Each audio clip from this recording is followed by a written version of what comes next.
Impeachment. Impeachment. Two reason lang yan. Value or reasons lang yan. Kasi imagine mo, if you value, for example, you value the people of the Philippines or the situation,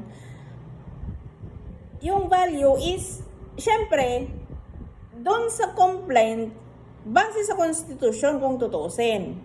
So, if you value, you need to fight for the Constitution, which is law. But, if you only think of reason, syempre, reason.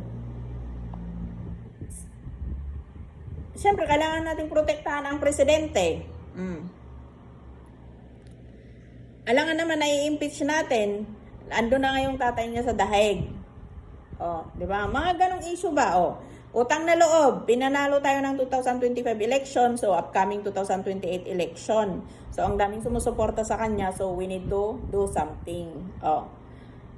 Political. Di ba? Mga ganong issue ba? So, syempre pag nakatutok ka sa reason, hindi mo makikita kung ano ba talaga. Kung nakatutok ka sa reasons, hindi mo makikita yung value. Which is, ito, ganun yung sitwasyon Ngayon, ayaw nyo ng impeachment. So, doon ka magbabase. Kailangan aralin mong mabuti. Kasi ang hirap nyo mag-decide So, ibig sabihin lang yan is value or reasons. Ganun lang naman yun If you look deep into it, value or reason lang. Imagine mo yung dalawang magkaibigan. Nagiinuman sa kalye. Sinabi nung may nag-aasaran sila. Biglang napikon yung isa. Nag-threat yung isa. Ngayon, uminit yung ulo niya. Anong nangyari? 'Di ba? Ngayon, hindi makakuha ng justice yung nawala. So, kailangan mong isipin mabuti kung ano ba talaga. Kasi, it's not about money. Money. Lahat kasi iniisip lang ang pera Lahat iniisip ang pera Pero, if you look deep into it kasi is, kailangan mo ding tignan yung character. Hindi ma-handle ang stress. Hindi ma-handle ang sarili sa stress. Di ba? So, pag-isipan mo lang yung value tsaka reason. Para, ito pa, di ba? Ayaw nyo ng impeachment. Tama? Ayaw nyo ng impeachment. Ang daming nagrarally dyan. Ngayon, kasi ayaw nyo ng impeachment, paano nyo i-cope up or i-disiplinahin or encourage yung mga tao na nagrarally? Di ba? Kasi ayaw nyo ng impeachment Hindi pwedeng ganun-ganun na lang. Hindi pwedeng ganun-ganun na lang na wala ng impeachment. Period. Di ba? Paano yung mga tao na nagrarally? Siyempre, kailangan mong i-handle yung sitwasyon na yun. Kailangan, alam mong i-handle yung sitwasyon na yun. Kasi ayaw mo ng impeachment. Kaya nga, ito kayong mga kababayan ko, pag-isipan nyo yung mga ganyang sitwasyon na, matapang siya, iboto ko na siya.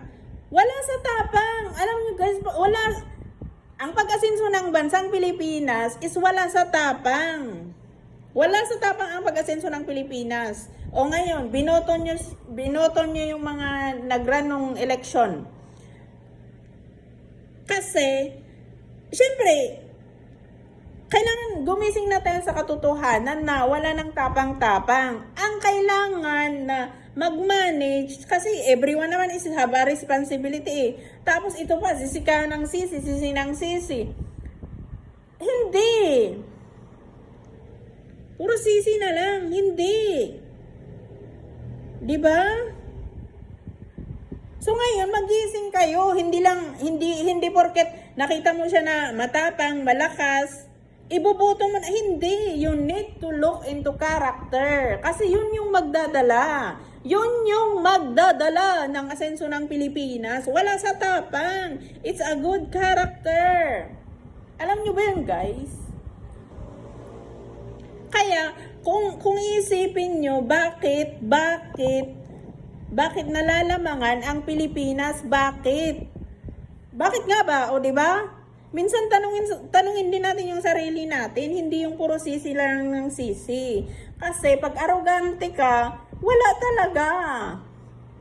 Kaya kailangan mamulat na tayo sa katotohanan. O, di ba? So, yung impeachment na yan, kailangan, kung ayaw mo ng impeachment, kailangan alam mong i-handle yung mga tao na nagrarally dyan. Kailangan alam mong i-manage. O, di ba? Ganun lang yun. Kasi, kasi ang mga tao, nagising na eh.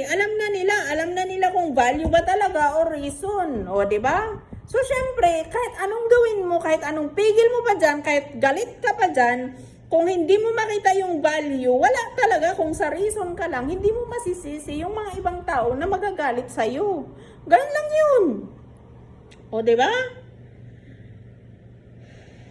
Tapos, kung wala kang ginawang mali, o bakit ka magtatawag ng protection? Alam mong mali ka eh. Alam mo sa sarili mo na mali ka. So, kailangan tumawag ka ng protection kasi andun yung fear, andun yung takot. Yun yung mga dahilan na pumipigil. So, kailangan gawin mo yung tama.